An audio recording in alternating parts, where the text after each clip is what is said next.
Your Invisible Power by Genevieve Behrend.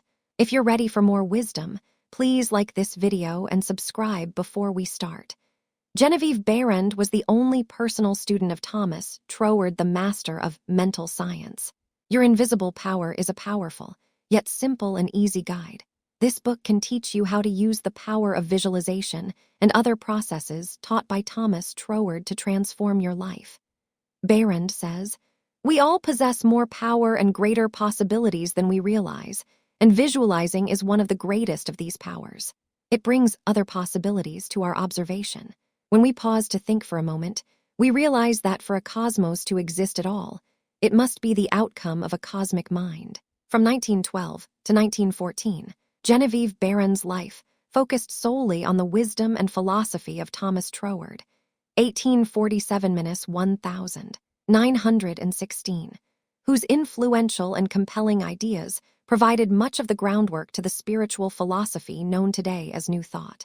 As the awareness of mental science was taking shape, Troward imparted his personal insight to only one pupil who could perpetuate this knowledge and share it with the world. Your Invisible Power remains Behrend's most powerful and popular work. After her studies with Troward, Behrend began her mission in New York City, where she established and ran the School of the Builders until 1925. She then established another school in Los Angeles before touring other major cities throughout North America for the next 35 years as a celebrated lecturer, teacher, and practitioner of mental science. Forward. These pages have been written for the purpose of furnishing you a key to the attainment of your desires, and to explain that fear should be entirely banished from your consciousness in order for you to obtain possession of the things you want. This presupposes, of course, that your desire for possession is based upon your aspiration for greater happiness. For example, you feel that the possession of more money, lands, or friends will make you happier, and your desire for possession of these things arises from a conviction that their possession will bring you freedom and contentment. In your effort to possess, you will discover that the thing you most need is to consistently be your best self. One morning after class, a man came to me and asked if I would speak the word of supply for him, as he was sadly in the need of money. He offered me a $5 bill with the remark, "Dear madam, that is half of every dollar I have in the world. I am in debt. My wife and child have not the proper clothing. In fact, I must have money." I explained to him that money was the symbol of differentiated substance, that this substance filled all space, that it was present for him at that very moment, and would manifest to him as the money he required. "But," he questioned, "it may come too late." I told him it could not come too late, as it was eternally present. He understood and got the uplift of my spoken word. I did not see the man again, but 6 months later I had a letter from him stating he was in New Orleans. He said, "I am well established here in my regular profession of photography. I own my own home, have an automobile of my own, and am generally prospering. And dear Mrs. Behrend, I want to thank you for lifting me out of the depths that day in New York. 3 days after I talked to you, a man whom I have not seen for years met me on the street. When I explained my situation to him, he loaned me the money to pay my bills and come down here. The enclosed check is to help you continue your wonderful work of teaching people how to mentally reach out and receive their never-failing supply. I would not take anything for my understanding as you have given it to me. God bless you." A feeling that greater possessions, no matter of what kind they may be, will of themselves bring contentment or happiness is a misunderstanding. No person, place, or thing can give you happiness.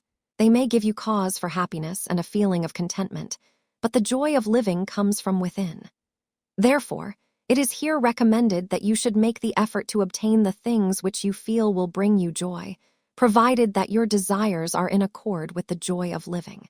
It is also desired, in this volume, to suggest the possibilities in store for all who make persistent effort to understand the law of visualization, and who make practical application of this knowledge on whatever plane they may be. The word effort, as here employed, is not intended to convey the idea of strain. All study and meditation should be without strain or tension. It has been my endeavor to show that by starting at the beginning of the creative action or mental picture, certain corresponding results are sure to follow. While the laws of the universe cannot be altered, they can be made to work under specific conditions, thereby producing results for individual advancement which cannot be obtained under the spontaneous workings of the law provided by nature. However far these suggestions I have given of the possibilities in store for you, through visualizing, may carry you beyond your past experience, they nowhere break the continuity of the law of cause and effect. If though the suggestions here given, anyone is brought to realize that his mind is a center through, and in which all power there is in operation, simply waiting to be given direction in the one and only way through which it can take specific action, and this means reaction in concrete or physical form, then the mission to which this book is dedicated has been fulfilled. Try to remember that the picture you think, feel, and see is reflected into the universal mind, and by the natural law of reciprocal action, must return to you in either spiritual or physical form. Knowledge, or this law of reciprocal action between the individual and the universal mind, opens to you free access to all you may wish to possess or to be. It must be steadfastly borne in mind that all this can be true only for the individual who recognizes that he derives his power to make an abiding mental picture from the all-originating universal spirit of life, and can be used constructively only so long as it is employed and retained in harmony with the nature of the spirit which originated it. To ensure this, there must be no inversion of the thought of the individual regarding their relationship to this universal originating spirit, which is that of a son or daughter, through which the parent mind acts and reacts. Thus conditioned, whatever you think and feel yourself to be, the creative spirit of life is bound to faithfully reproduce in a corresponding reaction. This is the great reason for picturing yourself and your affairs as you wish them to be as existing facts, though invisible to the physical eye, and live in your picture. An honest endeavor to do this, always recognizing that your own mind is a projection of the originating spirit, will prove to you that the best there is yours in all your ways. Genevieve Behrend, September 1921. 1. Order of visualization. The exercise of the visualizing faculty keeps your mind in order and attracts to you the things you need to make life more enjoyable in an orderly way. If you train yourself in practice of deliberately picturing your desire and carefully examining it, you will soon find your thought and desires come and proceed in more orderly procession than ever before. Having reached a state of ordered mentality, you are no longer in a constant state of mental hurry. Hurry is fear and consequently destructive. In other words, when your understanding grasps the power to visualize your heart's desire and hold it with your will, it attracts to you all things requisite to the fulfillment of that picture by the harmonious vibrations of the law of attraction. You realize that since order is heaven's first law, and visualization places things in their natural element, then it must be a heavenly thing to visualize. Everyone visualizes, whether they know it or not. Visualizing is the great secret of success. The conscious use of this great power attracts to you greatly multiplied resources, intensifies your wisdom, and enables you to make use of advantages which you formerly failed to recognize.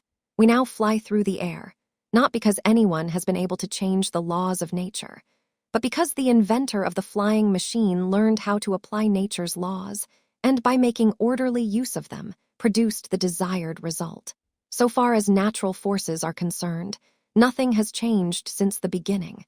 There were no airplanes in the year one, because those of that generation could not conceive the idea as a practical working possibility. It has not yet been done, was the argument, and it cannot be done. Yet the laws and materials for practical flying machines existed then as now. Troward tells us that the great lesson he learned from the airplane and wireless telegraphy is the triumph of principle over precedent, and the working of an idea to its logical conclusion in spite of accumulated testimony of all past experience. With such an example before you, can you not realize that still greater secrets may be disclosed? Also, that you hold the key within yourself, with which to unlock the secret chamber that contains your heart's desire. All that is necessary in order that you may use this key and make your life exactly what you wish it to be, is a careful inquiry into the unseen causes which stand back of every external and visible condition. Then bring these unseen causes into harmony with your conception, and you will find that you can make practical working realities of possibilities, which at present seem but fantastic dreams. We all know that the balloon was the forefather of the airplane. In 1766, Henry Cavendish, an English nobleman, proved that hydrogen gas was 7 times lighter than atmospheric air. From that discovery, the balloon came into existence, and from the ordinary balloon, the dirigible, a cigar-shaped airship, was evolved. Study of aeronautics and the laws of aerial locomotion of birds and projectiles led to the belief that mechanism could be evolved, by which heavier-than-air machines could be made to travel from place to place and remain in the air, by the maintenance of great speed, which would overcome by propulsive force the ordinary law of gravitation. Professor Langley of Washington, who developed much of the theory which others afterward improved, was subjected to much derision when he sent a model airplane up only to have it bury its nose in the muddy water of the Potomac. But the Wright brothers, who experimented in the latter part of the 19th century, realized the possibility of traveling through the air in a machine that had no gas bag. They saw themselves enjoying this mode of transportation with great facility.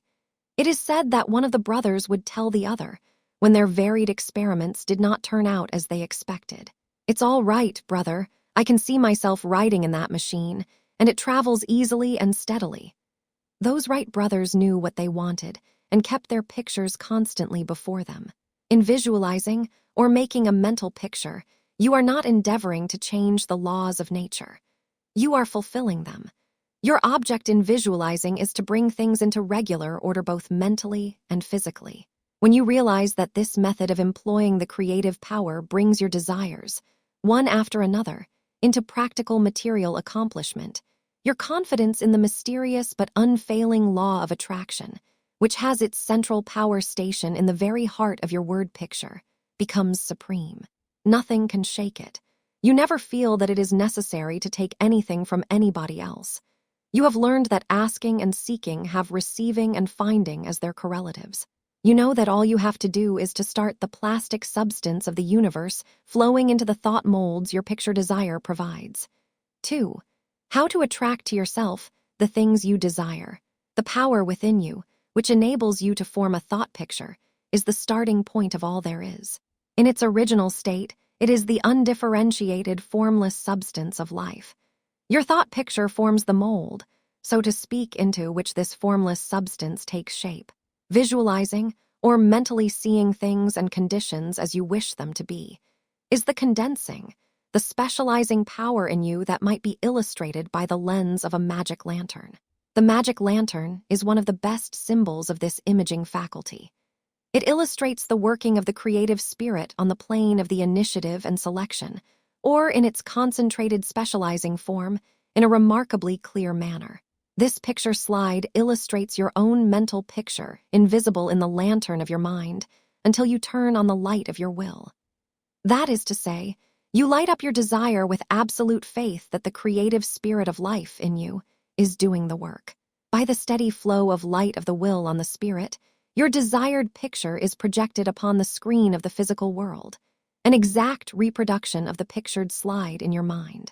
Visualizing without a will sufficiently steady to inhibit every thought and feeling contrary to your picture would be as useless as a magic lantern without the light. On the other hand, if your will is sufficiently developed to hold your picture in thought and feeling, without any ifs, simply realizing that your thought is the great attracting power, then your mental picture is as certain to be projected upon the screen of your physical world as any pictured slide put into the best magic lantern ever made. Try projecting the picture in a magic lantern with a light that is constantly shifting from one side to the other, and you will have the effect of an uncertain will. It is as necessary that you should always stand back of your picture with a strong, steady will, as it is to have a strong, steady light back of a picture slide. The joyous assurance with which you make your picture is the very powerful magnet of faith, and nothing can obliterate it. You are happier than you ever were, because you have learned to know where your source of supply is, and you rely upon its never-failing response to your given direction. When all is said and done, happiness is the one thing which every human being wants, and the study of visualization enables you to get more out of life than you ever enjoyed before. Increasing possibilities keep opening out more and more before you.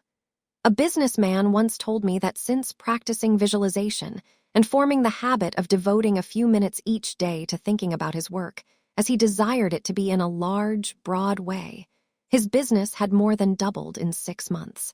His method was to go into a room every morning before breakfast and take a mental inventory of his business as he had left it the evening before, and then enlarge upon it. He said he expanded and expanded in this way until his affairs were in remarkably successful condition. He would see himself in his office doing everything that he wanted done. His occupation required him to meet many strangers every day. In his mental picture, he saw himself meeting these people, understanding their needs and supplying them in just the way they wished.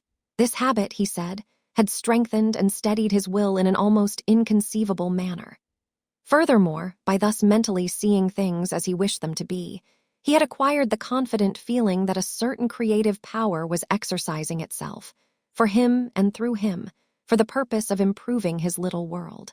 When you first begin to visualize seriously, you may feel, as many others do, that someone else may be forming the same picture you are, and that naturally would not suit your purpose. Do not give yourself any unnecessary concern about this. Simply try to realize that your picture is an orderly exercise of the universal creative power specifically applied. Then you may be sure that no one can work in opposition to you. The universal law of harmony prevents this. Endeavor to bear in mind that your mental picture is universal mind, exercising its inherent powers of initiative and selection specifically. God, or universal mind, made man for the special purpose of differentiating himself through him. Everything that is came into existence in this same way, by this self-same law of self-differentiation, and for the same purpose. First, the idea, the mental picture or the prototype of the thing, which is the thing itself in its incipiency or plastic form. The great architect of the universe contemplated himself as manifesting through his polar opposite, matter, and the idea expanded and projected itself until we have a world many worlds. Many people ask, but why should we have a physical world at all?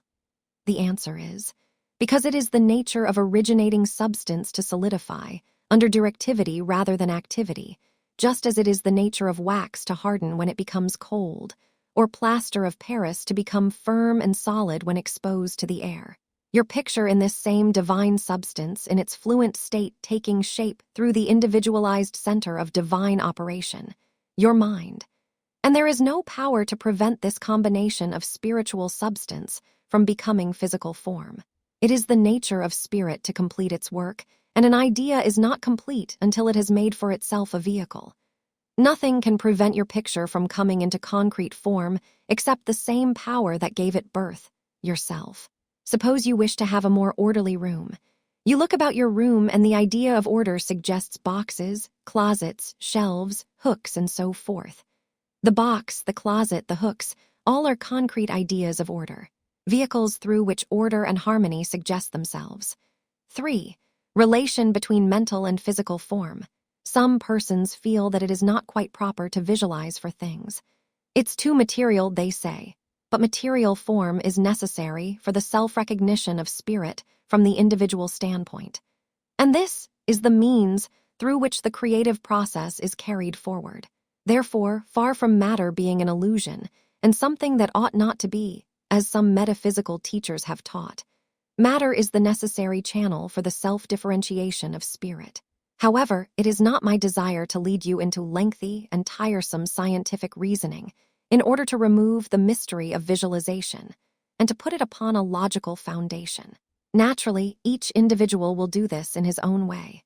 My only wish is to point out to you the smoothest way I know, which is the road on which Troward guides me.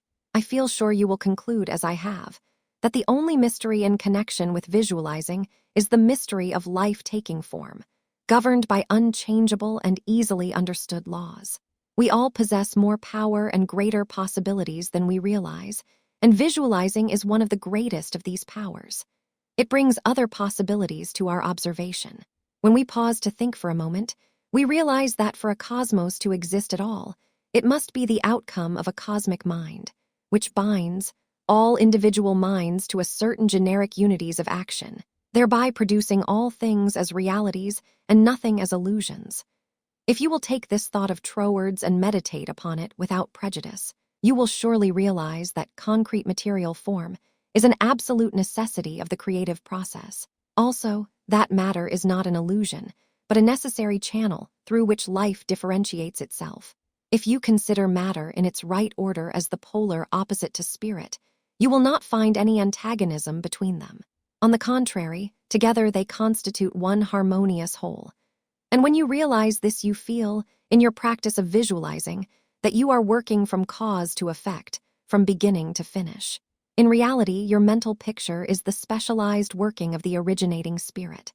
One could talk for hours on purely scientific lines, showing, as Troward says, that raw material for the formation of the solar systems is universally distributed throughout all space. Yet investigation shows that while the heavens are studded with millions of suns, there are spaces that show no signs of cosmic activity. This being true, there must be something which started cosmic activity in certain places, while passing over others in which the raw material was equally available. At first thought, one might attribute the development of cosmic energy to the etheric particles themselves. Upon investigation, however, we find this to be mathematically impossible in a medium which is equally distributed throughout space, for all its particles are in equilibrium. Therefore, no one particle possesses in itself a greater power of originating motion than the other. Thus, we find that the initial movement, though working in and through the particles of primary substance, is not the particles themselves. It is this something we mean when we speak of spirit. The same power that brought universal substance into existence will bring your individual thought or mental picture into physical form. There is no difference of kind in the power. The only difference is a difference of scale. The power and the substance themselves are the same. Only in working out your mental picture, it has transferred its creative energy from the universal to the scale of the particular, and is working in the same unfailing manner from its specific center, your mind. 4. Operation of your mental picture desire. The operation of a large telephone system may be used as a simile. The main or head central subdivides itself into many branch centrals, every branch being in direct connection with its source, and each individual branch, recognizing the source of its existence, reports all things to its central head. Therefore, when assistance of any nature is required, new supplies, difficult repairs to be done or what not, the branch in need goes at once to its central head. It would not think of referring its difficulties, or its successes, to the main central of a telegraph system, though they belong to the same organization. These different branch centrals know that the only remedy for any difficulty must come from the central out of which they were projected. If we, as individual branches of the universal mind, would refer our difficulties in the same confident manner to the source from which we were projected, and use the remedies that it has provided, we would realize what Jesus meant when he said, "Ask, and ye shall receive." Our every equipment would be met. Surely the Father must supply the child. The trunk of the tree cannot fail to provide for its branches. Everything animate or inanimate is called into existence or outstandingness by a power which itself does not stand out. The power that creates the mental picture, the originating spirit substance of your pictured desire, does not stand out. It projects the substance of itself that is a solidified counterpart of itself, while it remains invisible to the physical eye. Only those will ever appreciate the value of visualizing who are able to realize Paul's meaning when he said, "The worlds were formed by the word of God." Things which are seen are not made of things which do appear. There is nothing unusual or mysterious in the idea of your pictured desire coming into material evidence. It is the working of a universal natural law. The world was projected by the self-contemplation of the universal mind, and this same action is taking place in its individualized branch, which is the mind of man. Everything in the whole world has its beginning in mind, and comes into existence in exactly the same manner from the hat on your head to the boots on your feet. All are projected thoughts, solidified. Your personal advance in evolution depends upon your right use of the power of visualizing, and your use of it depends on whether you recognize that you, yourself, are a particular center through, and in which the originating spirit is finding ever new expression for potentialities already existing within itself. This is evolution, this continual unfolding of existing though outwardly invisible things. Your mental picture is the force of attraction that evolves and combines the originating substance into specific shape.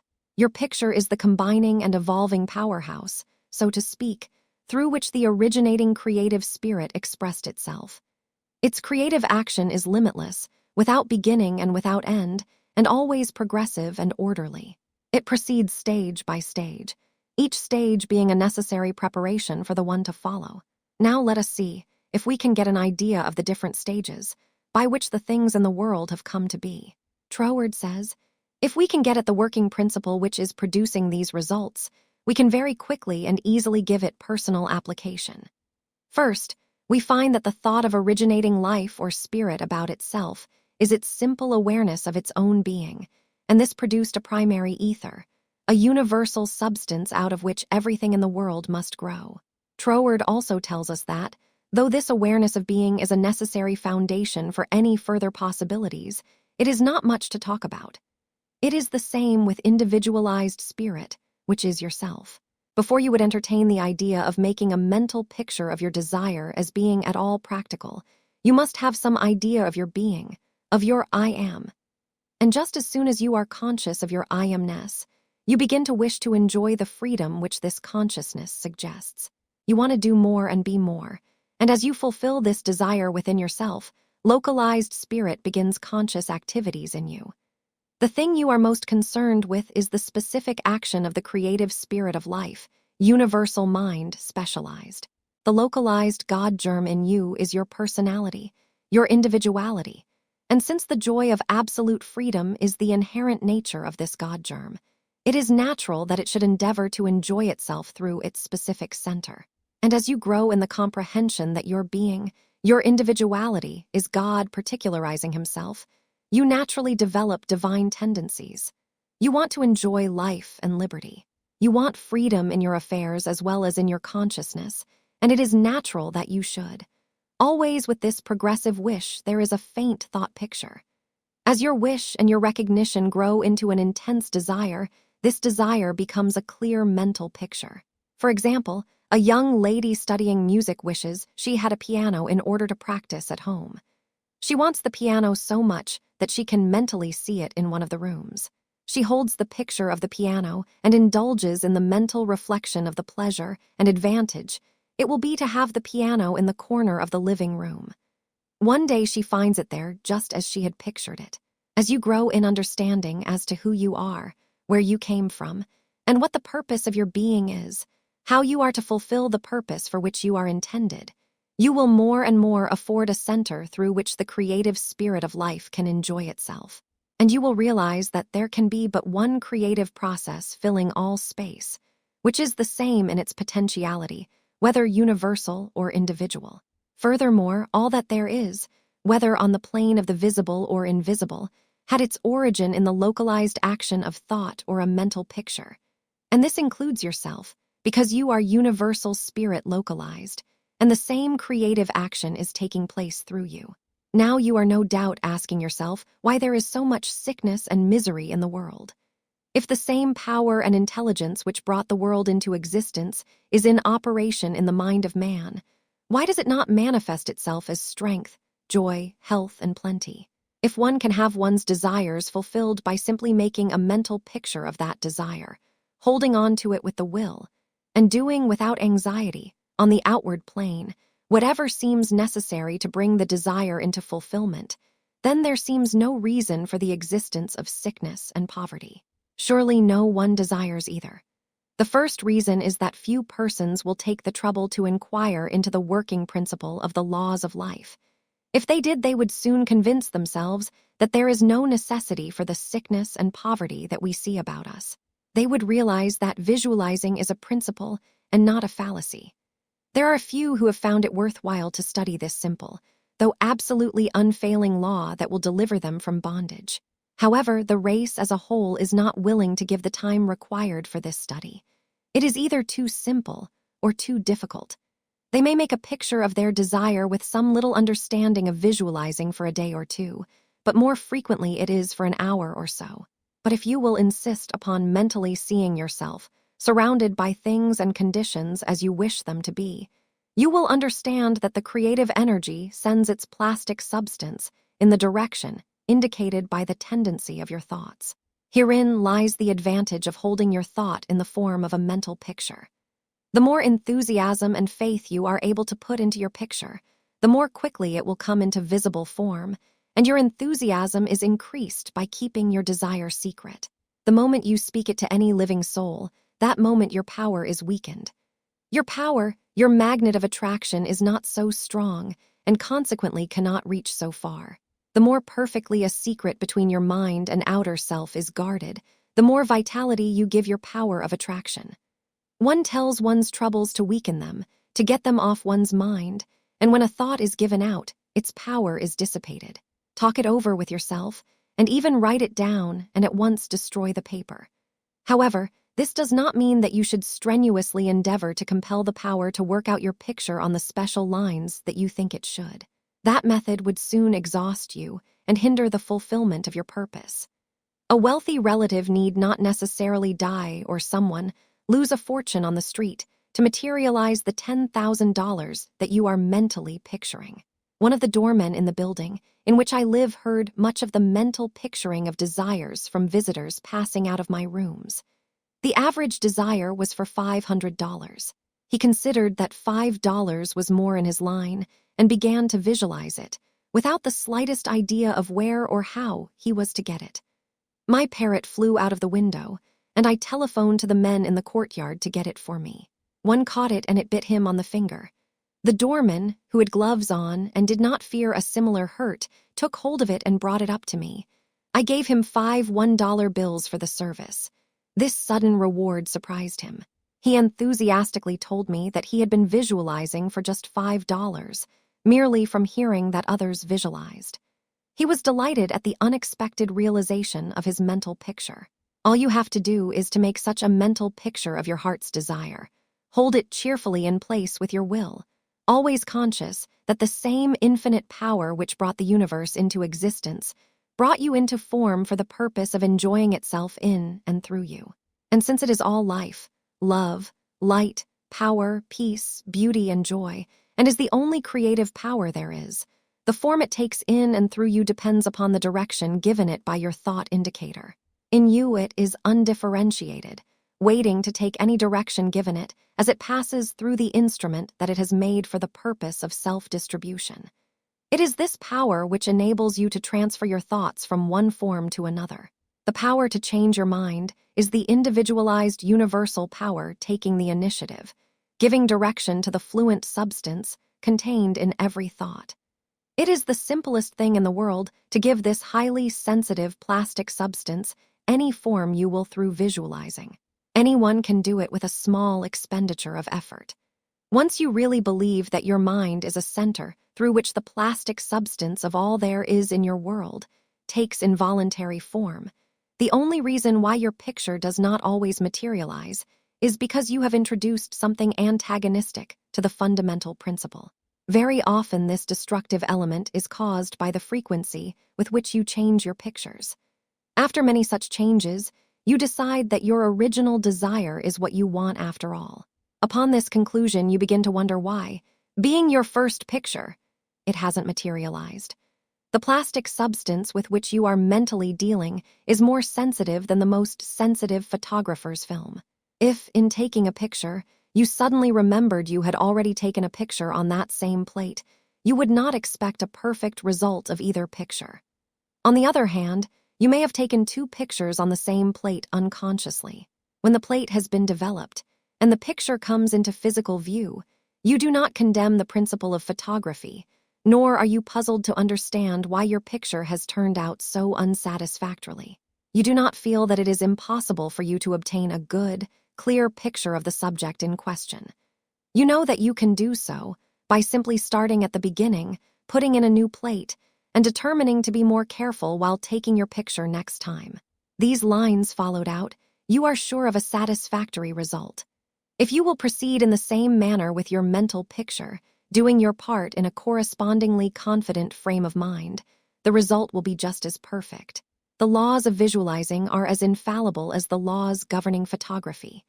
In fact, photography is the outcome of visualizing. Again, your results in visualizing and your desires may be imperfect or delayed through the misuse of this power, owing to the thought that the fulfillment of your desire is contingent upon certain persons or conditions.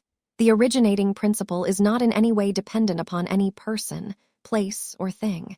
It has no past and knows no future. The law is that the originating creative principle of life is the universal here and everlasting now. It creates its own vehicles through which to operate. Therefore, past experience has no bearing upon your present picture. So do not try to obtain your desire through a channel that may not be natural for it, even though it may seem reasonable to you. Your feeling should be that the thing or the consciousness which you so much desire is normal and natural, a part of yourself, a form for your evolution. If you can do this, there is no power to prevent your enjoying the fulfillment of the picture you have in hand, or any other. 5. Expressions from beginners. Hundreds of persons have realized that visualizing is an Aladdin's lamp to him with a mighty will. General Foch says that his feelings were so outraged during the Franco-Prussian War in 1870 that he visualized himself leading a French army against the Germans to victory. He said he made his picture, smoked his pipe, and waited. This is one result of visualizing we are all familiar with. A famous actress wrote a long article in one of the leading Sunday papers last winter, describing how she rid herself of excessive body fat and weight by seeing her figure constantly as she wished to be. A very interesting letter came to me from a doctor's wife while I was lecturing in New York. She began with the hope that I would never discontinue my lectures on visualization, making humanity realize the wonderful fact that they possess the method of liberation within themselves. Relating her own experience, she said that she had been born on the east side of New York in the poorest quarter. From earliest girlhood, she had cherished a dream of marrying a physician someday. This dream gradually formed a stationary mental picture. The first position she obtained was in the capacity of a nursemaid in a physician's family. Leaving this place, she entered the family of another doctor. The wife of her employer died, and in time the doctor married her, the result of her long-pictured yearning. After that, both she and her husband conceived the idea of owning a fruit farm in the South. They formed a mental picture of the idea and put their faith in its eventual fulfillment. The letter she sent me came from their fruit farm in the South. It was while at the farm that the doctor's wife wrote me. Her second mental picture had seen the light of materialization. Many letters of a similar nature come to me every day. The following is a case that was printed in the New York Herald last May. Atlantic City, May 5. She was an old woman, and when she was arraigned before Judge Clarence Goldenberg in the police court, today she was so weak and tired she could hardly stand. The judge asked the court attendant what she was charged with. "Stealing a bottle of milk, Your Honor," repeated the officer. "She took it from the doorstep of a downtown cottage before daybreak this morning." "Why did you do that?" Judge Goldenberg asked her. "I was hungry," the old woman said. "I didn't have a cent in the world and no way to get anything to eat except to steal it. I didn't think anybody would mind if I took a bottle of milk." "What's your name?" asked the judge. "Weinberg," said the old woman, "Elizabeth Weinberg." Judge Goldenberg asked her a few questions about herself. Then he said, "Well, you're not very wealthy now, but you're no longer poor. I've been searching for you for months. I've got $500 belonging to you from the estate of a relative. I am the executor of the estate." Judge Goldenberg paid the woman's fine out of his own pocket and then escorted her into his office, where he turned her legacy over to her and sent a policeman out to find her a lodging place. I learned later that this little woman had been desiring and mentally picturing $500, while all the time ignorant of how it could possibly come to her. But she kept her vision and strengthened it with her faith. In a recent issue of Good Housekeeping, there was an article by Addington Bruce entitled, "Stiffening Your Mental Backbone." It is very instructive and would benefit anyone to read it. He says, in part, Form the habit of devoting a few moments every day to thinking about your work in a large, broad, imaginative way, as a vital necessity to yourself and a useful service to society. Huntington, the great railway magnate, before he started building his road from coast to coast, said that he took hundreds of trips all along the line before there was a rail laid.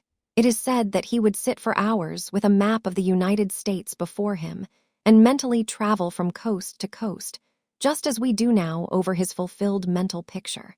It would be possible to call your attention to hundreds of similar cases. The best method of picturing to yourself that which you may desire is both simple and enjoyable, if you once understand the principle back of it well enough to believe it. First, and above everything else, be sure of what it is you really want. Then specialize your desire along these lines. 6. Suggestions for making your mental picture. Perhaps you want to feel that you've lived to some purpose. You want to be content and happy, and you feel that with good health and with successful business you could enjoy this state of mind. After you have decided once and for all that this is what you want, you proceed to picture yourself healthy and your business just as great a success as you can naturally conceive it growing into. The best time for making your definite picture is just before breakfast and before retiring at night. As it is necessary to give yourself plenty of time, it may be necessary to rise earlier than is your usual habit. Go into a room where you will not be disturbed. Meditate for a few moments upon the practical working of the law of visualizing, and ask yourself, how did the things about me first come into existence? How may I find it helpful to get more quickly in touch with the invisible supply? Someone felt that comfort would be better expressed and experienced by sitting on a chair than on the floor. The very beginning of the meditation, the chair, was the desire to be at ease. With this came the picture of some sort of a chair. The same principle applies to the hat and the clothes that you wear. Go carefully into this thought of the principle back of the thing. Establish it as a personal experience. Make it a fact to your consciousness. If you are thorough in this, you will find yourself in the deep consciousness beneath the surface of your own thought power. Then open a window. Take about 10 deep breaths, and during the time draw a large imaginary circle of light around you. As you inhale, keeping yourself in the center of this circle of light, see great rays of light coming from the circle and entering your body at all points, centralizing itself at your solar plexus. Hold the breath a few moments at this central light of your body, the solar plexus, then slowly exhale. As you do this mentally, see imaginary rays or sprays of light going up through the body and down and out through the feet. Mentally spray your entire body with this imaginary light. When you have finished the breathing exercise, sit in a comfortable upright chair and mentally know there is but one life, one substance, and this life substance of the universe is finding pleasure in self-recognition in you. Repeat some affirmation of this kind until you feel the truth and reality of the words that you are affirming. Then begin your picture. Whether your desire is for a state of consciousness or a possession, large or small, begin at the beginning. If you want a house, begin by seeing yourself in the kind of house you desire. Go all through it, taking careful note of the rooms, where the windows are situated, and such other details as help you to feel the reality of your concept. You might change some of the furniture and look into some of the mirrors just to see how healthy, wealthy, and happy you look. Go over your picture again and again until you feel the reality of it, then write it all down just as you have seen it, with the feeling that the best there is mine. There is no limit to me, because my mind is a center of divine operation, and your picture is as certain to come true in your physical world as the sun is to shine. 7.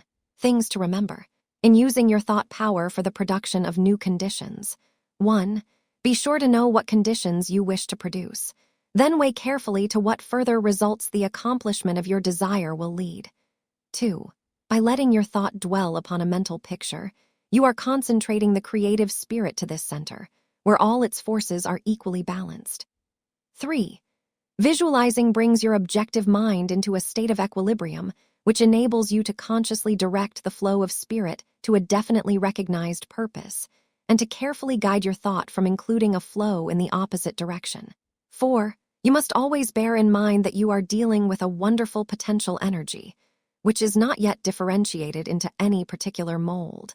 and that by the action of your mind, you can differentiate it into any specific mold that you will. Your picture assists you to keep your mind fixed on the fact that the inflow of this creative energy is taking place. Also, by your mental picture, you are determining the direction you wish the sensitive creative power to take, and by doing this, the externalization of your picture is a certainty. 5. Remember when you are visualizing properly that there is no strenuous effort on your thoughts to hold your thought forms in place. Strenuous effort defeats your purpose and suggests the consciousness of an adverse force to be fought against, and this creates conditions adverse to your picture. 6. By holding your picture in a cheerful frame of mind, you shut out all thoughts that would disperse the spiritual nucleus of your picture.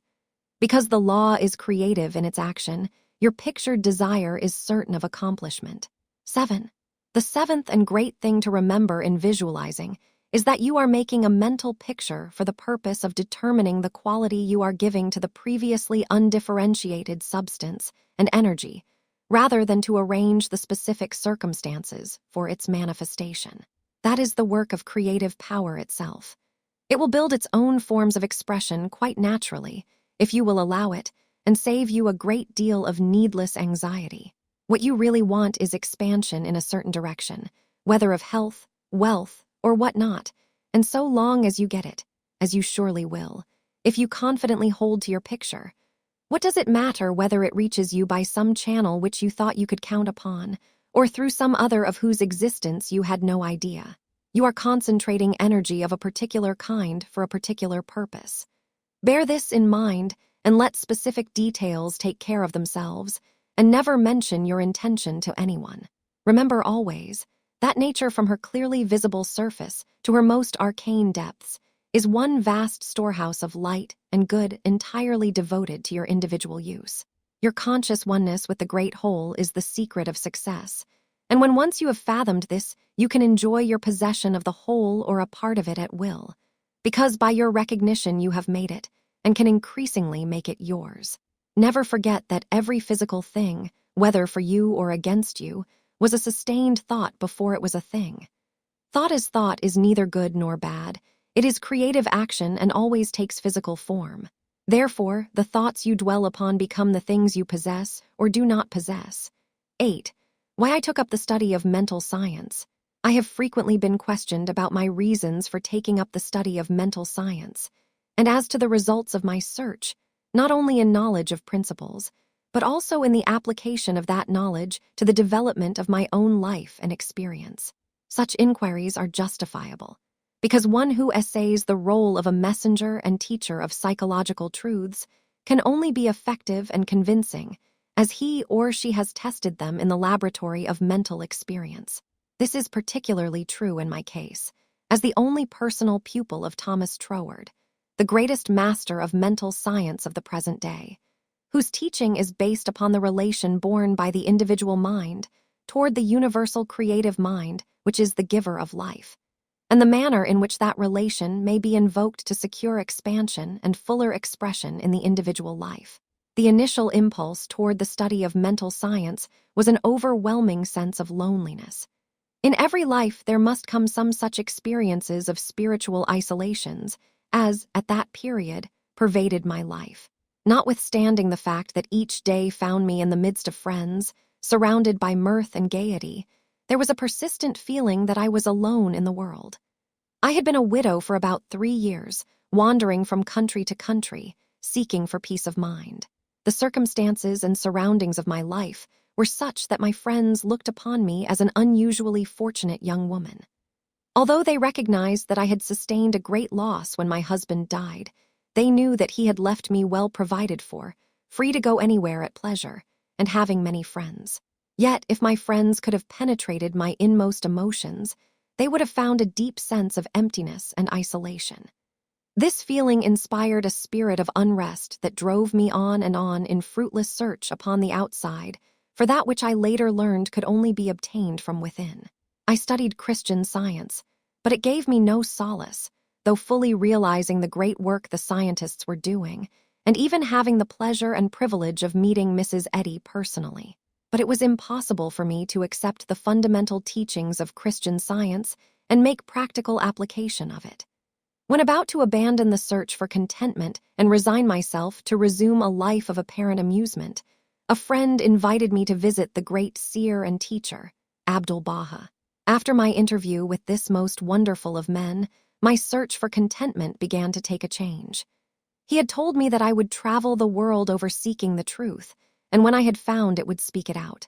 The fulfillment of the statement of this great seer then seemed to be impossible. But it carried a measure of encouragement, and at least indicated that my former seeking had been in the wrong direction. I began in a feeble and groping way to find contentment within myself, for had he not intimated that I should find the truth?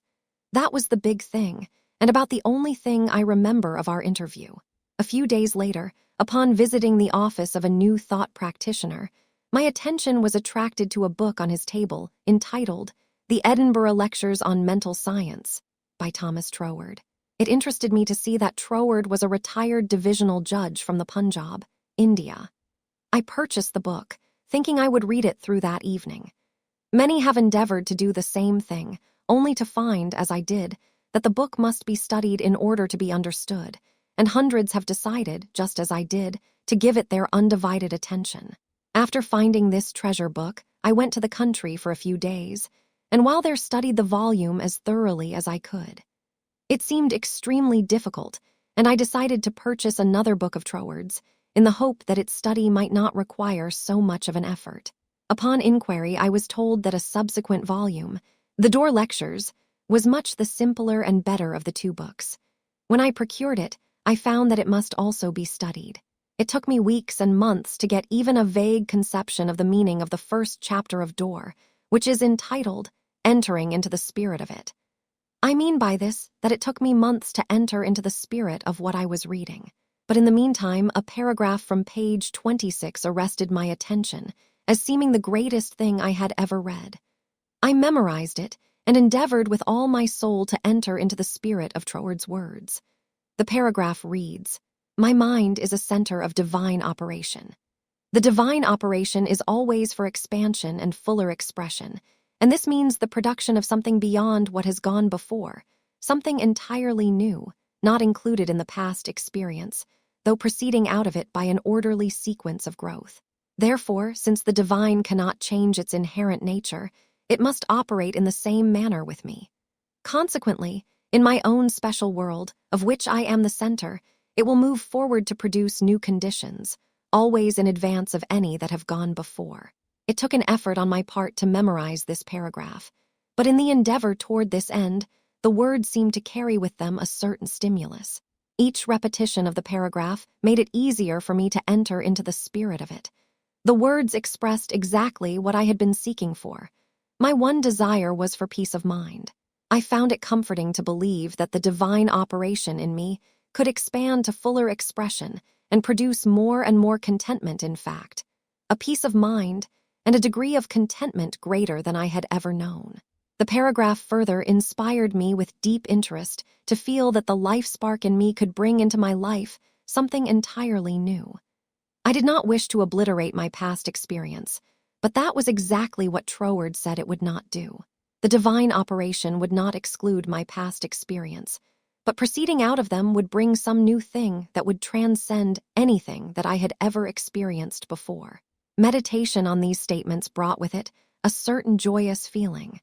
What a wonderful thing it would be if I could accept and sincerely believe, beyond all doubt, that this one statement of Troward's was true. Surely the divine could not change its inherent nature, and since divine life is operating in me, I must be divinely inhabited, and the divine in me must operate just as it operates upon the universal plane. This meant that my whole world of circumstances, friends, and conditions would ultimately become a world of contentment and enjoyment of which I am the center. This would all happen just as soon as I was able to control my mind and thereby provide concrete center around which the divine energies could play. Surely it was worth trying for. If Troward had found this truth, why not I? The idea held me to my task. Later, I determined to study with the man who had realized and given to the world so great a statement. It had lifted me from my state of despondency. The immediate difficulty was the need for increased finances. 9.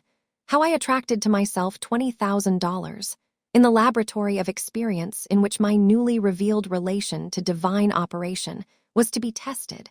The first problem was a financial one. My income was a stipulated one, quite enough for my everyday needs.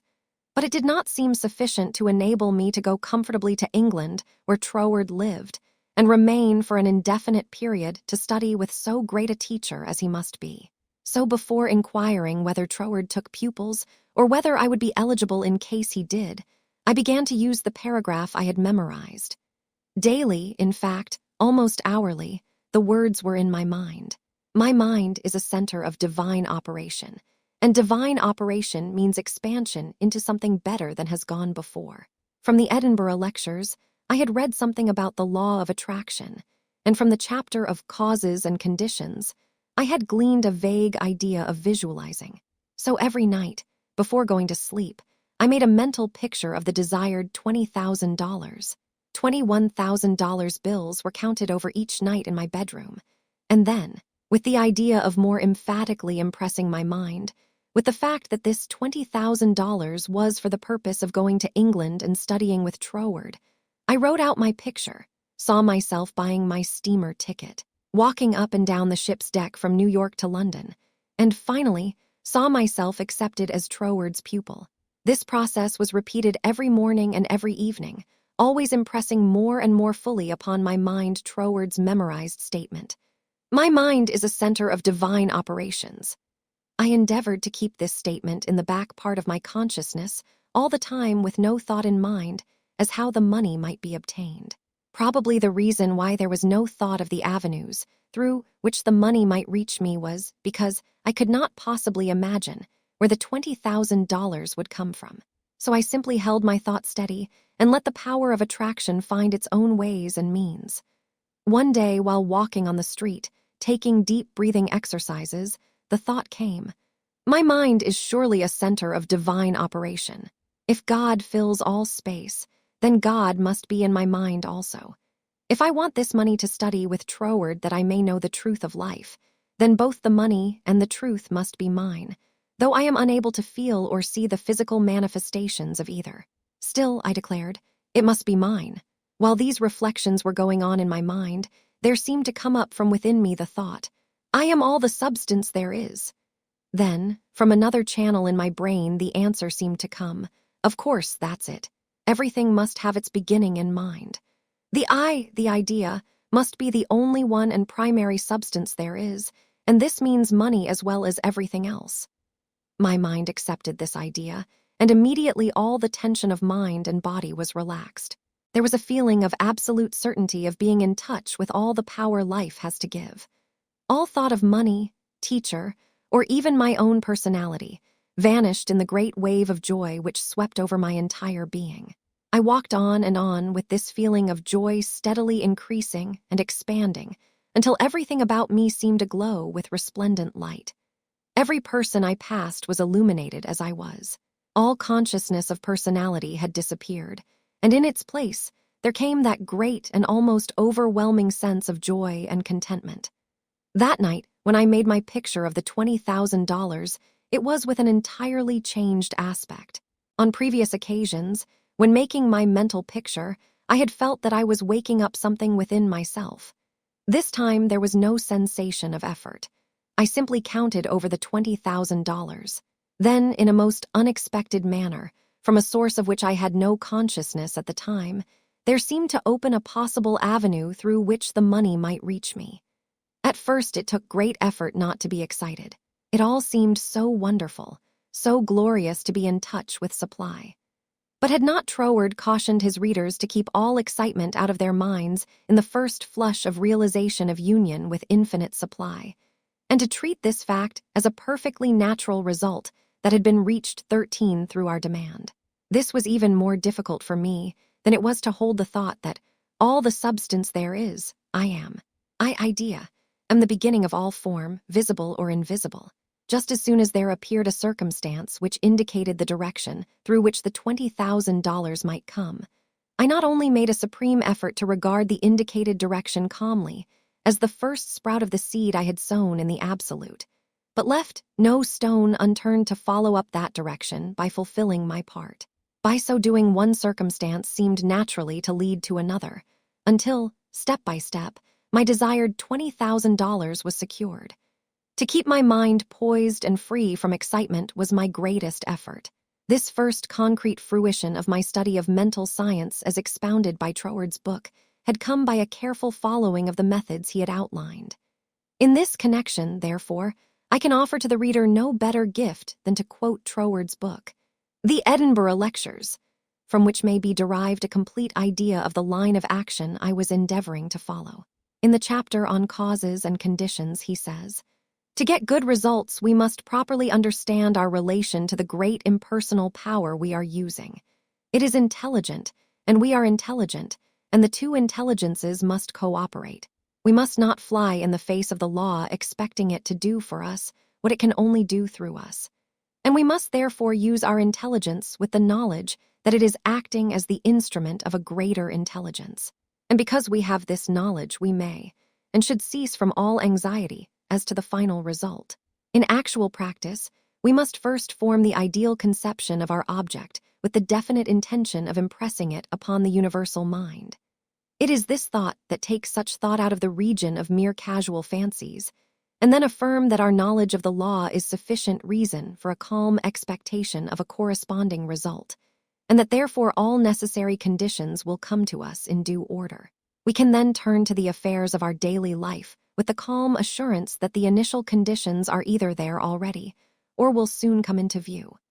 If we do not at once see them, let us rest content with the knowledge that the spiritual prototype is already in existence and wait till some circumstance pointing in the desired direction begins to show itself. It may be a very small circumstance, but it is the direction and not the magnitude that is to be taken into consideration. As soon as we see it, we should regard it as the first sprouting of the seed sown in the absolute, and do calmly, and without excitement, whatever the circumstances seem to require. And then later on we shall see that this doing will in turn lead to a further circumstance in the same direction, until we find ourselves conducted, step by step, to the accomplishment of our object.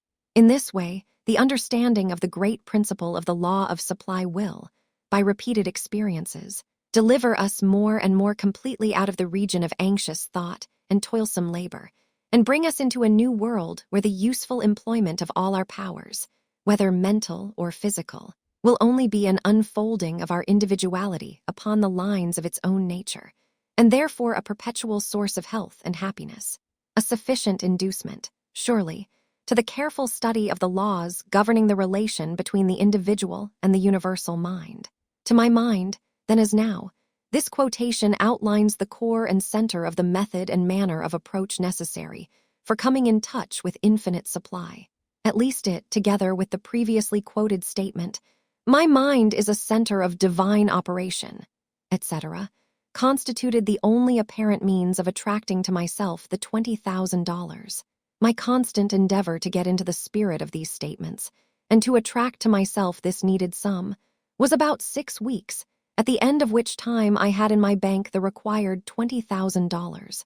This could be made into a long story, giving all the details, but the facts, as already narrated, will give you a definite idea of the magnetic condition of my mind while the $20,000 was finding its way to me. 10. How I became the only personal pupil of T. Troward, the great mental scientist. As soon as the idea of studying with Troward came to me, I asked a friend to write to him for me, feeling that perhaps my friend could put my desire in better or more persuasive terms than I could employ. To all the letters written by this friend, I received not one reply. This was so discouraging that I would have completely abandoned the idea of becoming Troward's pupil, except for the experience I had that day on the street when my whole world was illuminated, and I remembered the promise, "All things whatsoever thou wilt, believe thou hast received, and thou shalt receive." With this experience in my mind, my passage to England was arranged, notwithstanding the fact that apparently my letters were ignored. We wrote again, however, and finally received a reply, very courteous though very positive. Troward did not take pupils. He had no time to devote to a pupil. Notwithstanding this definite decision, I declined to be discouraged because of the memory of my experience upon the day when the light and the thought came to me. I am all the substance there is. I seemed to be able to live that experience over at will, and with it there always came a flood of courage and renewed energy.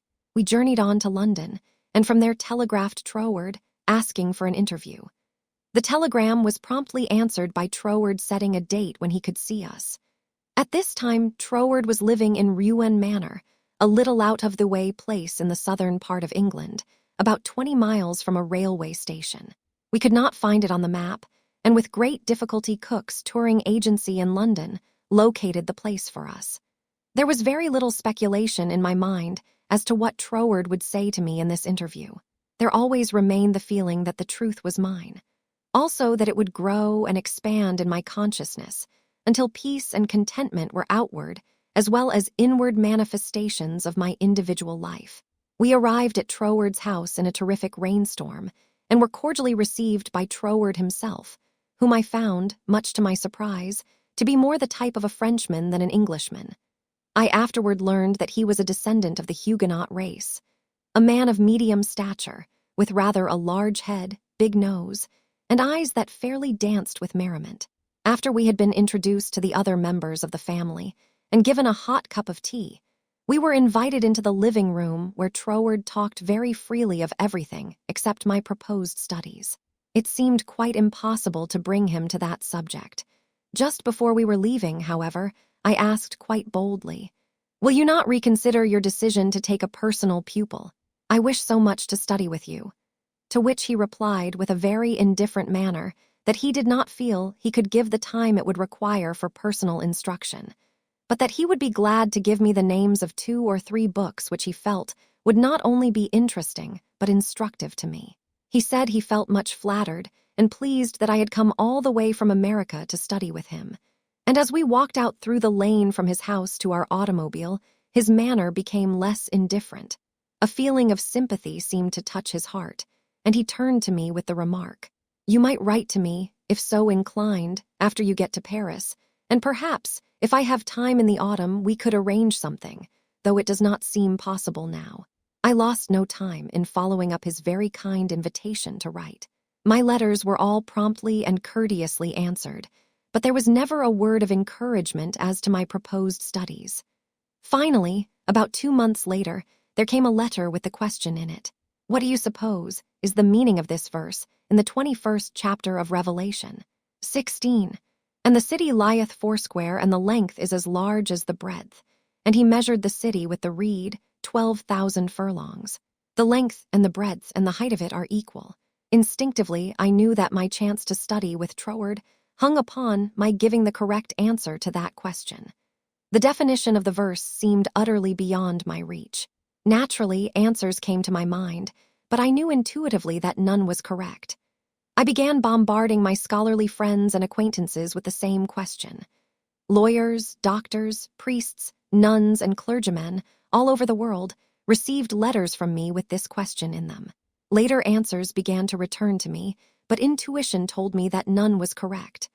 All the while I was endeavoring to find the answer for myself, but none seemed to come. I memorized the verse in order that I might meditate upon it.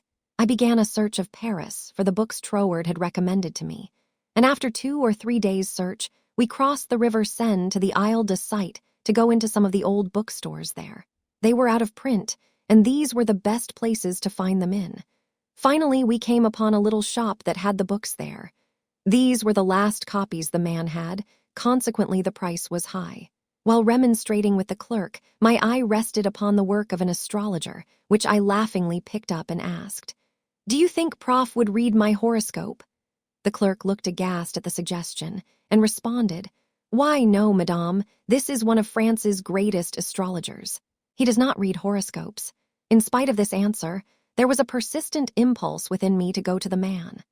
The friend who had accompanied me in my search for the books remonstrated with me and tried in every way to dissuade me from going to the famous astrologer, but I insisted, and she went with me. When we came to his office, I found it somewhat embarrassing to ask him to read my horoscope.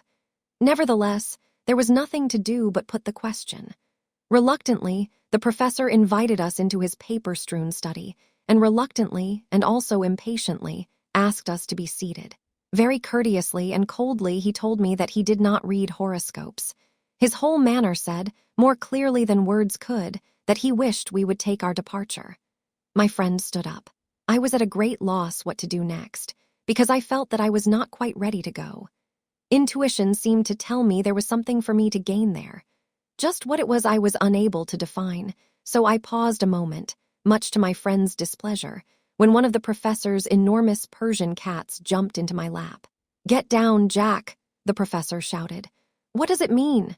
he seemed to ask himself. Then, with a greater interest than he had hitherto shown in me, the professor said with a smile, "Have never known that cat to go to a stranger before, madame. My cat pleads for you. I also now feel an interest in your horoscope, and if you will give me the data, it will give me pleasure to write it out for you." There was a great feeling of happiness in me when he made this statement. He concluded by saying, "I do not feel that you really care for your horoscope." The truth of this statement shocked me because I did not care about a horoscope and could not give any reason why I was letting him do it. "However," he said, "may I call for your data next Sunday afternoon?"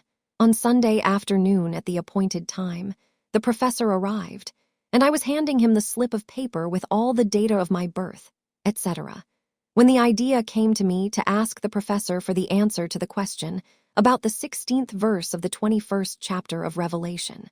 The thought was instantly carried into effect, and I found myself asking this man what he thought this verse meant. Without pausing to think it over, he immediately replied, "It means, the city signifies the truth, and the truth is non-invertible. Every side from which you approach it is exactly the same." Intuitively and undoubtingly, I recognized this answer as the true one, and my joy knew no bounds, because I felt sure that with this correct answer in my possession, Troward would accept me as his pupil in the fall. As the great astrologer was leaving, I explained to him all about my desire to study with Troward, how I had come from New York City for that express purpose, seemingly to no avail, until the answer to this question had been given to me by him. He was greatly interested and asked many questions about Troward, and when asked if he would please send me his bill, he smilingly replied, "Let me know if the great Troward accepts you as his pupil," and bade me good afternoon. I hastened to my room to send a telegram to Troward giving my answer to the question about the 16th verse of the 21st chapter of Revelation. There was an immediate response from Troward that said, "Your answer is correct. I'm beginning a course of lectures on the Great Pyramid in London. If you wish to attend them, we'll be pleased to have you, and afterward, if you still wish to study with me, I think it can be arranged." On receipt of this reply, preparations were at once made to leave Paris for London. I attended all the lectures, receiving much instruction from them, after which arrangements were made for my studying with Troward. 2 days before leaving for Cornwall, I received the following letter from Troward, clearly indicating the line of study he gave me. 31 Stanwick Road, W. Kensington, England, November 8, 1912. Dear Mrs. Behrend, I think I had better write you a few lines with regard to your proposed studies with me, as I should be sorry for you to be under any misapprehension, and so to suffer any disappointment.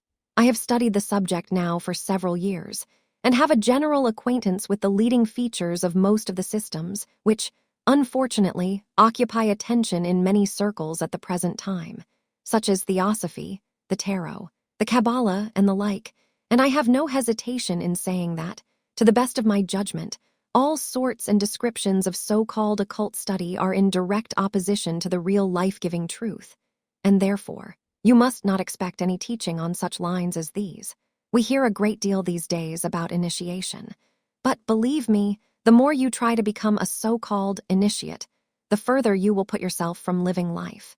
I speak after many years of careful study and consideration when I say that the Bible and its revelation of Christ is the one thing really worth studying, and that is a subject large enough in all conscience, embracing, as it does, our outward life and of everyday concerns, and also the inner springs of our life, and all that we can in general terms conceive of the life in the unseen after putting off the body at death.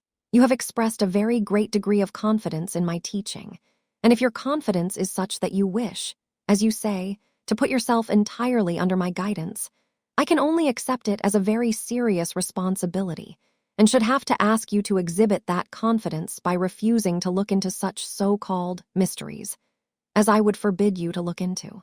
I am speaking from experience, but the result will be that much of my teaching will appear to be very simple, perhaps to some extent dogmatic, and you will say you have heard much of it before.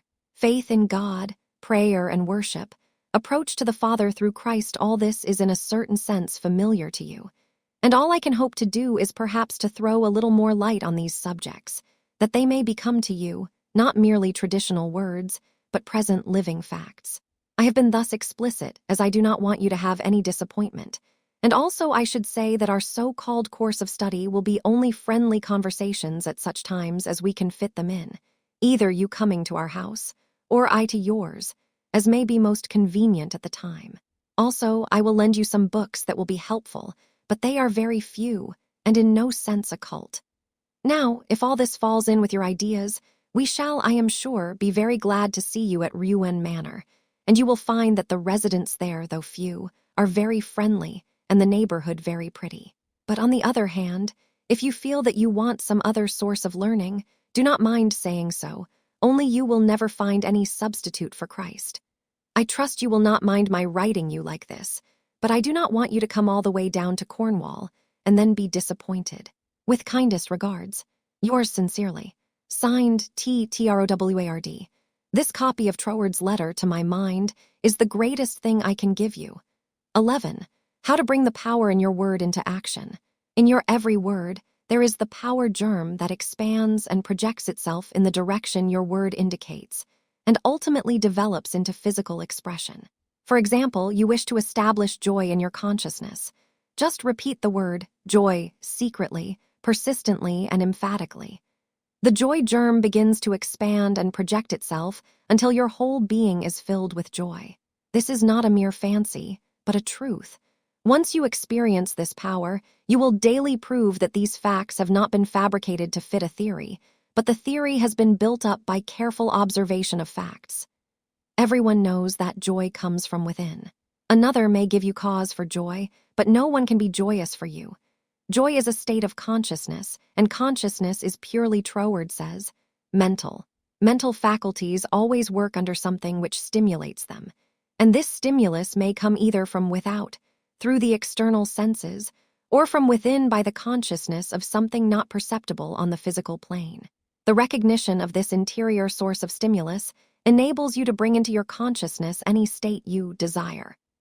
Once a thing seems normal to you, it is as surely yours, through the law of growth and attraction, as it is yours to no addition after you have the conscious use of figures.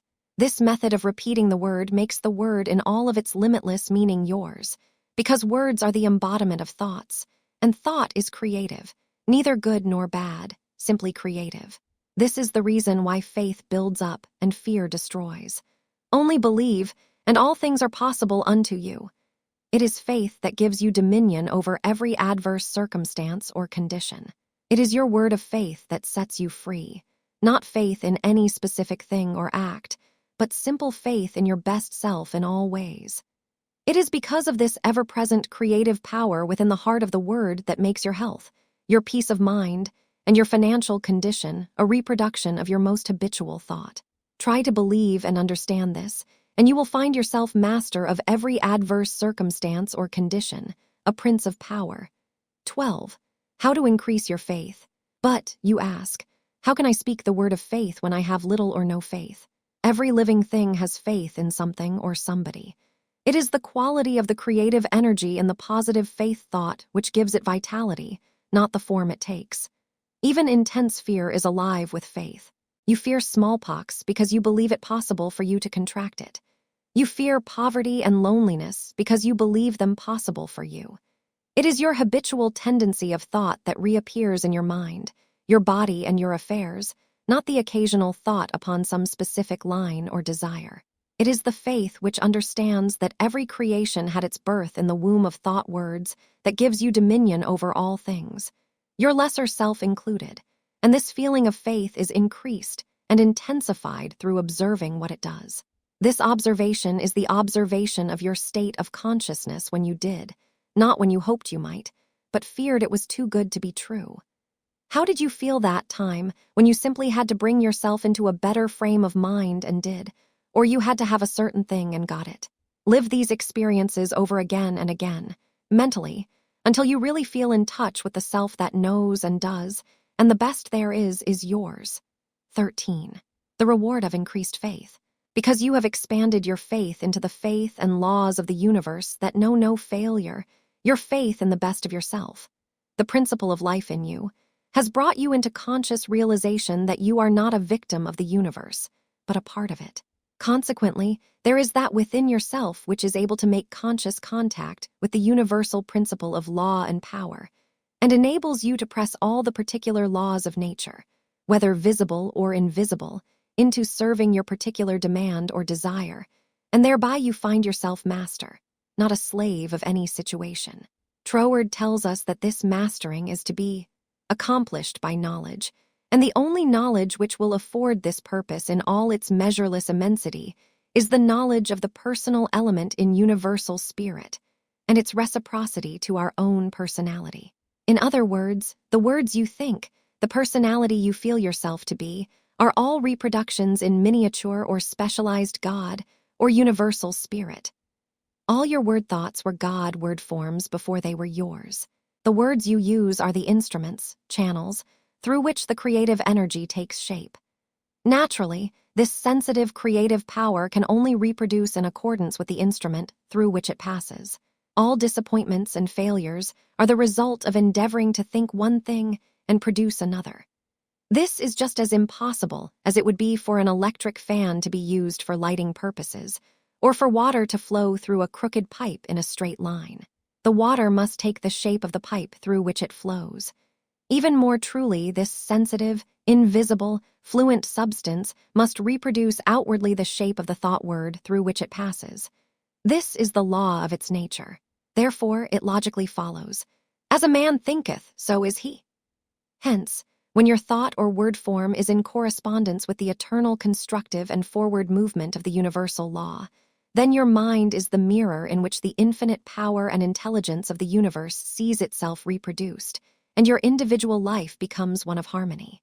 14. How to make nature respond to you.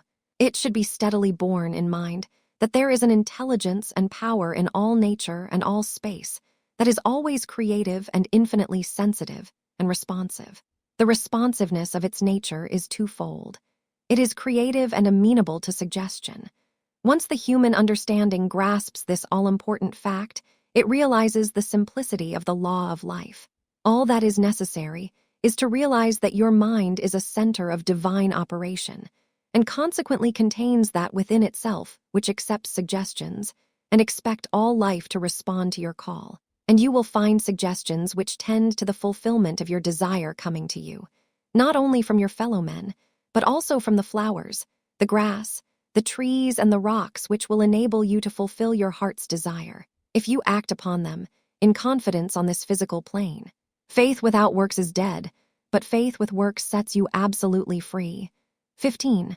Faith with works, what it has accomplished.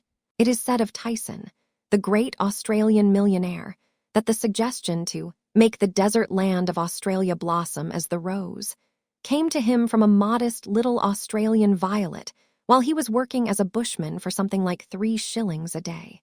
He used to find these friendly little violets growing in certain places in the woods, and something in the flower touched something akin to itself in the mind of Tyson, and he would sit on the side of his bunk at night and wonder how flowers and vegetable life could be given an opportunity to express itself in the desert land of Australia. No doubt he realized that it would take a long time to save enough money to put irrigating ditches in the desert lands, but his thought and feeling were sure it could be accomplished, and if it could be done, he could do it.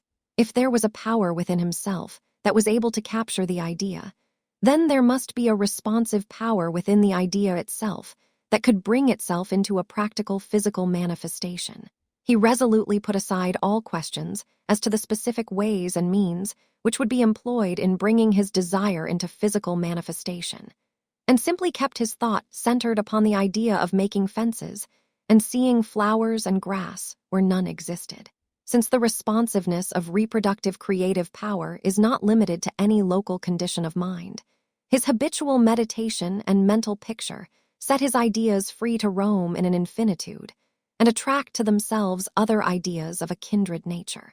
Therefore, it was not necessary for Tyson to wait and see his ideas and desires fulfilled until he had saved from his 3 shillings a day enough money to irrigate the land. For his ideas found other ideas in the financial world which were attuned in sympathy with themselves, and doors of finance were quickly opened. All charitable institutions are maintained upon the principle of the responsiveness of life. If this were not true, no one would care to give, simply because another needed. The law of demand and supply, cause and effect, can never be broken. Ideas attract to themselves kindred ideas. Sometimes they come from a flower, a book, or out of the invisible. You are sitting or walking, intent upon an idea not quite complete as to the ways and means of fulfillment, and behold, along comes another idea, from no one can tell where, and finds friendly lodging with your idea. One idea attracting another, and so on until your desires are physical facts. You may feel the necessity for an improvement in your finances, and wonder how this increase is to be brought about, when there seems suddenly to come from within the idea that everything had its birth in thought, even money, and your thoughts turn their course. You simply hold to the statement or affirmation that the best, and all there is yours. Since you are able to capture ideas from the infinite through the instrument of your intuition, you let your mind rest upon that thought, knowing full well that this very thought will respond to itself. Your inhibition of the thought of doubt and feeling of anxiety enables the reassuring ideas to establish themselves and attract to themselves. I can and I will ideas, which gradually grow into physical form of the desire in mind. In the conscious use of the universal power to reproduce your desires in physical form, 3 facts should be borne in mind. First, all space is filled with a creative power. Second, this creative power is amenable to suggestion. Third, it can only work by deductive methods. As Troward tells us, this last is an exceedingly important point, for it implies that the action of the ever-present creative power is in no way limited by precedent. It works according to the essence of the spirit of the principle. In other words, this universal power takes its creative direction from the word you give it. Once man realizes this great truth, it becomes the most important of all his consideration with what character this sensitive reproductive power is invested. It is the unvarying law of this creative life principle that, as a man thinketh in his heart, so is he. If you realize the truth that the only creative power can be to you only what you feel and think it to be, it is willing and able to meet your demands. Troward says, if you think your thought is powerful, then your thought is powerful. As a man thinketh in his heart, so is he is the law of life, and the creative power can no more change this law than an ordinary mirror can reflect back to you a different image than the object you hold before it. As you think, so are you does not mean, as you tell people you think, or as you would wish the world to believe you think. It means your innermost thoughts, that place where no one but you knows. None can know the Father save the Son, and no one can know the Son but the Father. Only the reproductive creative spirit of life knows what you think until your thoughts become physical facts and manifest themselves in your body, your brain, or your affairs. Then everyone with whom you come into contact may know, because the Father, the intelligent creative energy which heareth in secret, hears your most secret thoughts, rewards you openly, reproduces your thoughts in physical form. As you think you know, that is what you become, should be kept in the background of your mind constantly. This is watching and praying without ceasing, and when you are not feeling quite up to par to physically pray. 16. Suggestions as to how to pray or ask, believing you have already received. Scientific thinking, positive thought. Suggestions for practical application. Try, through careful, positive, enthusiastic, though not strenuous, thought, to realize that the indescribable, invisible substance of life fills all space, that its nature is intelligent, plastic, subjective substance. 5 o'clock in the morning is the best time to go into this sort of meditation. If you will retire early every night for 1 month, before falling asleep, impress firmly upon your subjective mind the affirmation, my Father is the ruler of all the world, and is expressing his directing power through me. You will find that the substance of life takes form in the molds of your thoughts. Do not accept the above suggestion simply because it is given to you. Think it over carefully until the impression is made upon your own subconscious mind understandingly. Rise every morning, as was suggested before, at 5 o'clock. Sit in a quiet room in a straight-backed chair, and think out the affirmation of the previous evening, and you will realize and be able to put into practice your princely power with the realization to some extent, at least, that your mind really is a center through which all the creative energy and power there is taking form. Scientific prayer. The principle underlying scientific prayer. In prayer for a change in condition, physical, mental, or financial for yourself or another, bear in mind that the fundamental necessity for the answer to prayer is the understanding of the scientific statement. Ask, believing you have already received, and you shall receive. This is not as difficult as it appears on the surface. Once you realize that everything has its origin in the mind, and that which you seek outwardly, you already possess. No one can think a thought in the future. Your thought of a thing constitutes its origin. Therefore, the thought form of the thing is already yours as soon as you think it. Your steady recognition of this thought possession causes the thought to concentrate, to condense, to project itself, and to assume physical form, to get rich through creation. The recognition or conception of new forces of wealth is the loftiest aspiration you can take into your heart, for it assumes and implies the furtherance of all noble aims. Items to be remembered about prayer for yourself or another. Remember that that which you call treatment or prayer is not, in any sense, hypnotism. It should never be your endeavor to take possession of the mind of another. Remember that it should never be your intention to make yourself believe that which you know to be untrue. You are simply thinking into God or first cause with the understanding that, if a thing is true at all, there is a way in which it is true throughout the universe. Remember that the power of thought works by absolutely scientific principles. These principles are expressed in the language of the statement. As a man thinketh in his heart, so is he. This statement contains a world of wisdom, but man's steady recognition and careful application of the statement itself is required to bring it into practical use. Remember that the principles involved in being as we think in our heart are elucidated and revealed by the law. As you sow, you shall reap. Remember that your freedom to choose just what you will think, just what thought possession you will affirm and claim, constitutes God's gift to you. It shows how First Cause has endowed every man with the power and ability to bring into his personal environment whatever he chooses. Cause and effect in reference to getting. If you plant an acorn, you get an oak. If you sow a grain of corn, you reap a stalk and many kernels of corn. You always get the manifestation of that which you consciously or unconsciously affirm and claim, habitually declare and expect, or in other words, as you sow. Therefore, sow the seeds of I am. I ought, I can, I will. Realize that because you are, you ought, that because you ought, you can, that because you can, you do. The manifestation of this truth, even in a small degree, gives you the indisputable understanding that dominion is your charter right. You are an heir of First Cause, endowed with all the power he has. God has given you everything. All is yours, and you know that all you have to do is to reach out your mental hand and take it. This formula may serve as a pattern to shape your own prayer or affirmation into God for the benefit of another or yourself.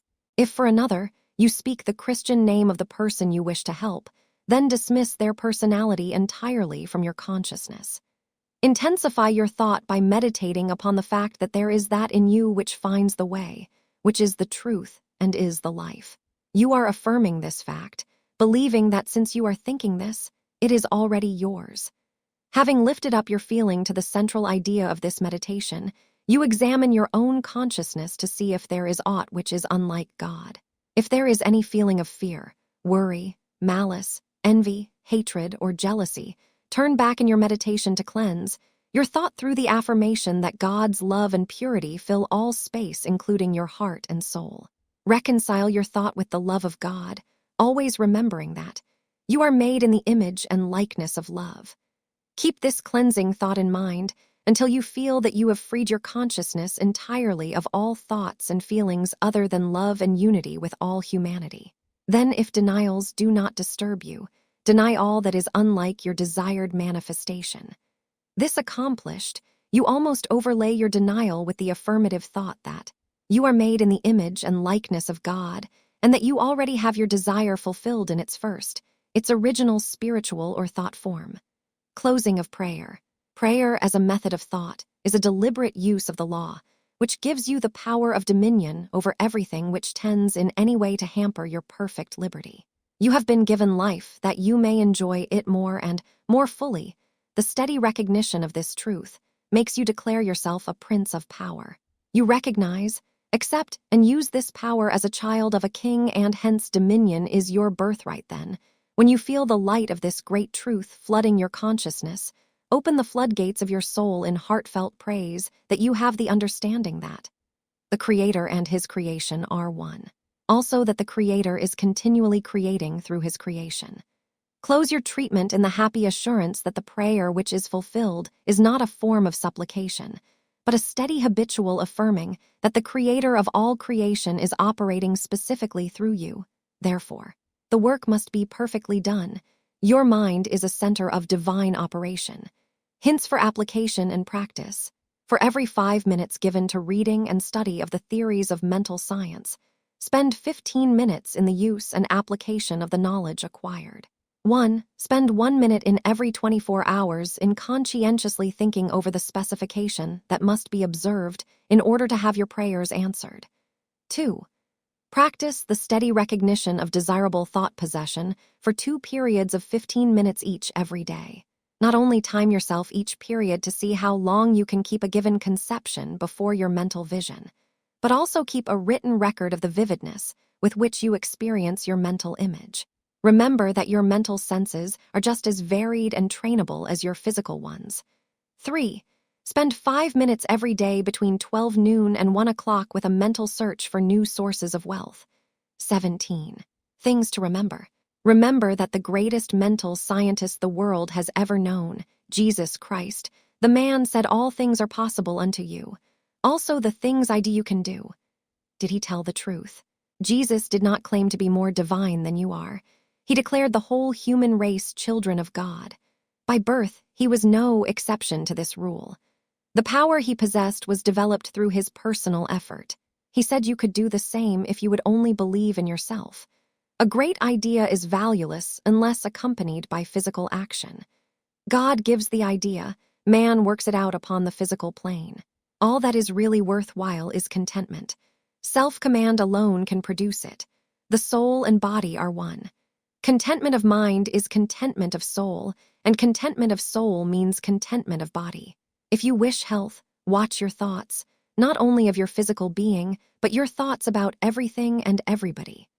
With your will keep them in line with your desire, and outwardly act in accordance with your thoughts, and you will soon realize that all power both over thoughts and conditions has been given to you. You believe in God. Believe in yourself as the physical instrument through which God operates. Absolute dominion is yours when you have sufficient self-mastery to conquer the negative tendency of thoughts and actions. Ask yourself daily, what is the purpose of the power which put me here? How can I work with the purpose for life and liberty in me? Upon having decided these questions, endeavor hourly to fulfill them. You are a law unto yourself. If you have a tendency to overdo anything, eat, drink, or blame circumstances for your misfortunes, conquer that tendency with the inward conviction that all power is yours outwardly. Eat less, drink less, blame circumstances less, and the best there is will gradually grow in the place where the worst seem to be. Always remember that all is yours to use as you will. You can if you will. If you will, you do. God the Father blesses you with all He has to give. Make good godly use of it. The reason for greater success when you first began your studies and demonstrations in mental science is that your joy and enthusiasm at the simple discovery of the power within was greater than you have been able to put into your understanding later. With increased understanding, put increasing joy and enthusiasm, and the results will correspond. The end.